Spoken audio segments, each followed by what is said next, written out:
सो है guys, welcome back to my channel. हमारे channel में आपका स्वागत है और हम आपको इस अपडेट में लेवानी और जगदर गांव के बीच में बनेगा नया आरसीसी पुल, इसका अपडेट हम आपको इस वीडियो में देने वाले हैं।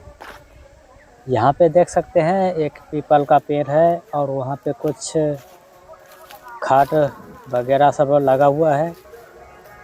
और यहाँ पे देख सकते हैं आने वाले कुछ ही महीनों के अंदर आपको यहाँ पे इस जगह पे नया ब्रिज बनता हुआ दिखाई देगा।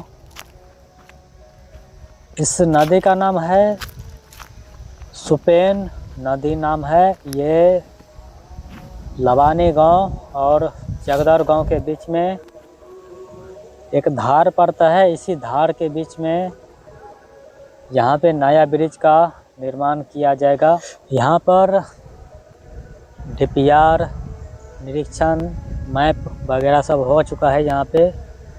और यहाँ पे एक बहुत बड़ा पेड़ था जो हटा दिया गया है।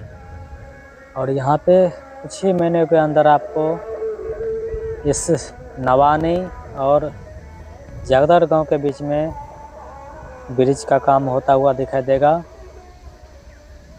इस ब्रिज के नहीं बनने से 3-4 किलोमीटर घूम के जाना पड़ता था और ये ब्रिज बन जाने के बाद लमसम 1.5 किलोमीटर का हो जाएगा। यहाँ से 1.5 किलोमीटर की दूरी पे नवानी गांव में जो है वो दुर्गा मंदिर पड़ता है। वहाँ जाने के लिए यहाँ से आसान हो जाता है। यहाँ पर जो है सभी कामगार वर्कर्स आ चुके हैं और देखना है कि कब से काम शुरू हो जाता है यहाँ पे। और यहाँ पे जब काम शुरू हो जाएगा तो हम आपको लगातार कई अपडेट देते रहेंगे यहाँ का।